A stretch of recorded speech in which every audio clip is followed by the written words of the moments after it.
Bienvenue, salut à tous, bienvenue chez Passeur de Conscience pour cette nouvelle vidéo. Alors aujourd'hui je vais vous faire une vidéo sur la cristallisation des pensées. Pourquoi cette vidéo sur la cristallisation des pensées?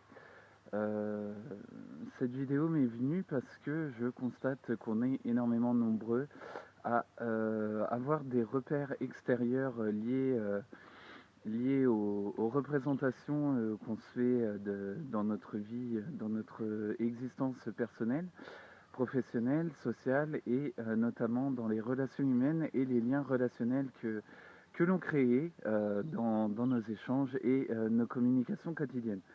Donc la cristallisation des pensées vient un petit peu se greffer un petit peu au changement que j'aborde notamment dans l'aspect philosophique et un petit peu spirituel, si je puis dire, des choses que j'aborde.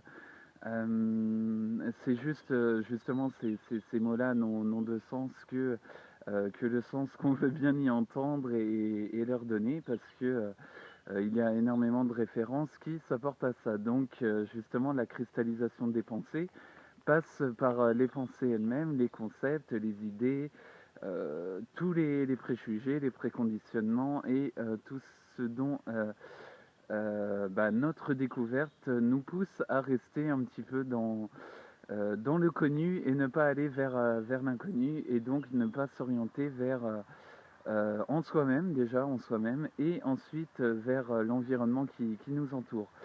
La cristallisation des pensées, c'est un peu le figement, le figement, la fixation et la focalisation, c'est trois choses.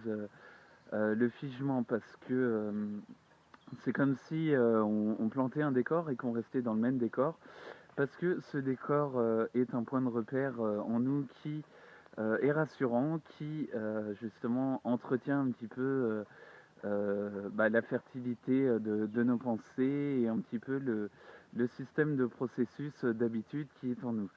La fixation, parce que la fixation, fixer un point de vue nous permet uniquement d'aller vers cette ligne objective qui est devant nous et de ne pas voir les lignes qui sont à côté, c'est-à-dire périphériques, tout ce qui nous entoure, et c'est un peu rester penché sur un seul point de vue, alors que d'autres points de vue peuvent nous permettre d'avoir un angle de compréhension différent et vraiment d'accueillir les choses dans d'autres perspectives qui sont beaucoup plus constructives en soi-même, épanouissantes en soi-même, et vraiment nous permettre d'accueillir les choses telles qu'elles sont.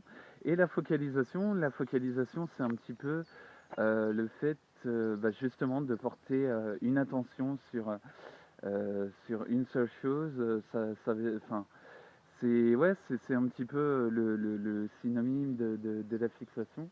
Parce que la focalisation, en gros, va entraîner un certain mouvement répétitif d'habitude qui justement va justement plus,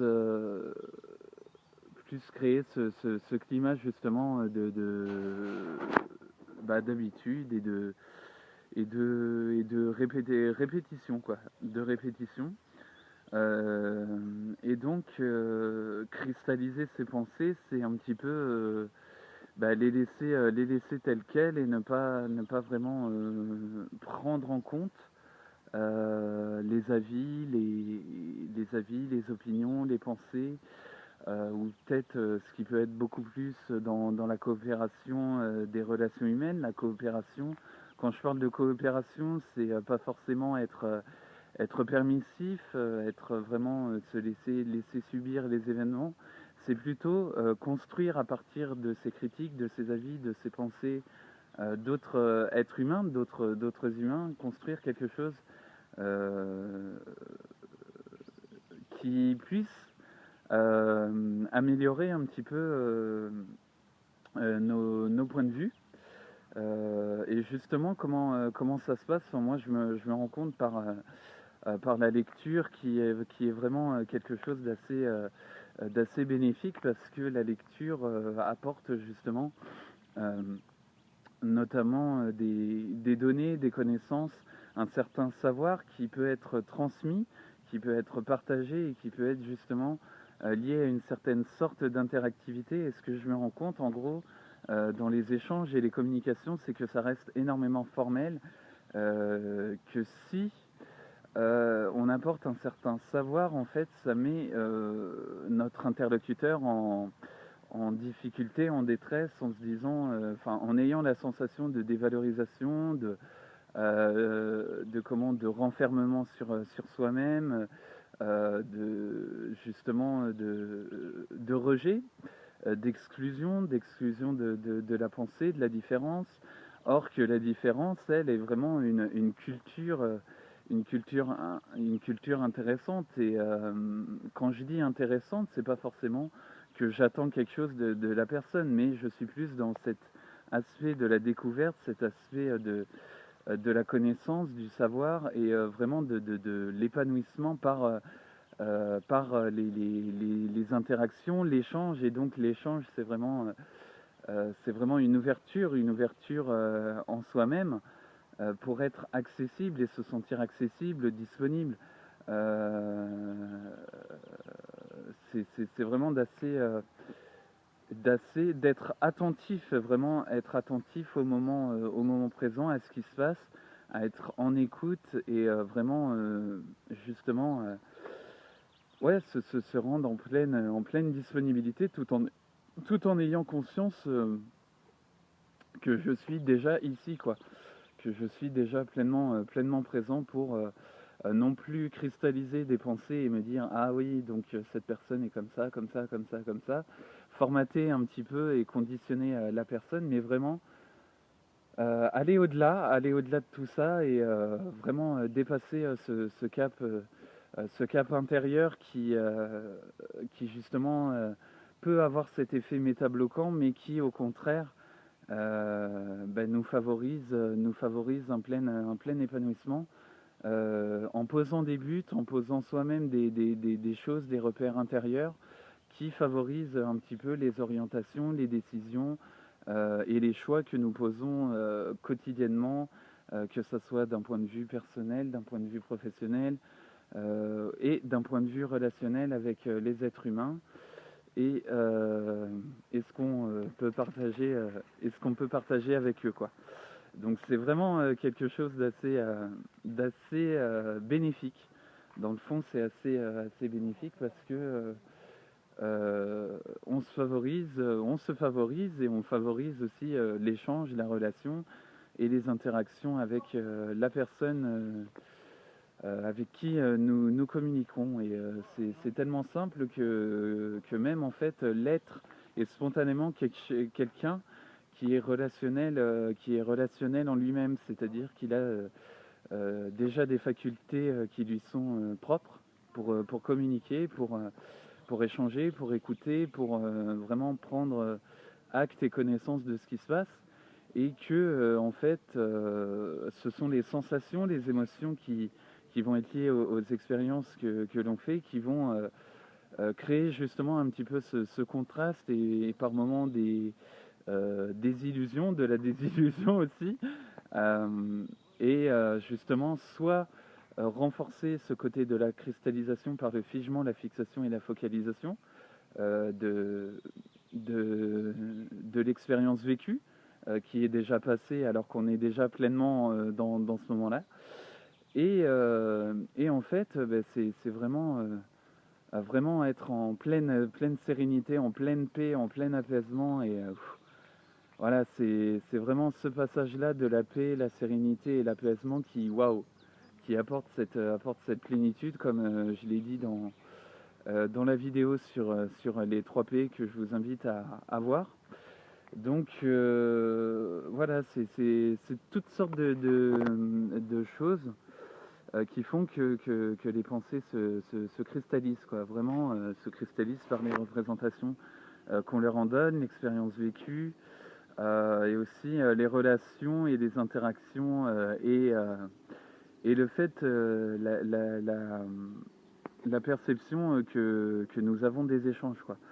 Et donc avoir un seul point de vue ne permet pas de voir la perspective, quoi. Vraiment de rester uniquement cristallisé sur nos propres schémas, nos propres vécus, nos propres sensations. C'est vraiment se limiter à l'autre et ne plus être disponible, quoi. Euh, j'ai vu à la médiathèque, parce que je me suis déplacé à la médiathèque pour justement rendre un livre.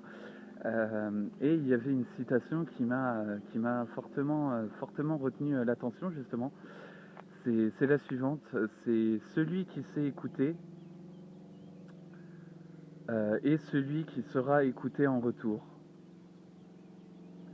Savoir écouter, là, c'est vraiment quelque chose qui percute, parce que c'est vraiment waouh, c'est vraiment magique, parce que en gros, ça permet d'accueillir une nouvelle forme de paix, de sérénité, d'apaisement, pour ouais, se dire que là c'est le moment présent.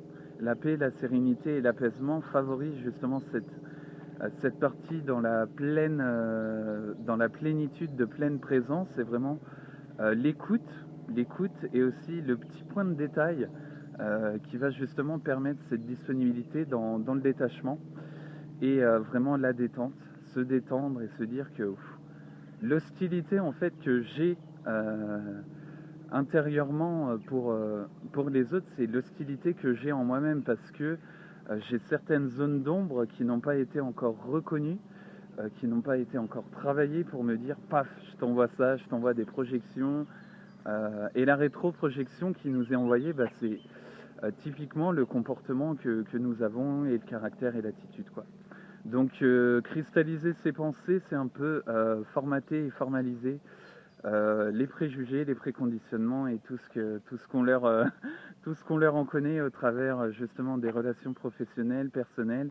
Donc je vous invite vraiment à décristalliser, à vraiment laisser couler en toute fluidité. Et comment faire, ben, soyons moins têtus, soyons moins obtus. Vraiment, c'est le caractère et l'attitude vont faire ce que vous êtes actuellement dans l'instant présent, et vont amener, accueillir la paix, la sérénité et l'apaisement. C'est vraiment vous permettre d'être et d'être.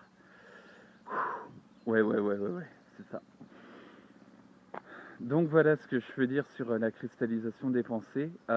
Si vous le souhaitez, n'hésitez pas à laisser un message sur la page YouTube, sur cette vidéo, à aimer la page Facebook Passeur de Conscience, et je vous dis à plus tard pour une prochaine vidéo. Je vous remercie.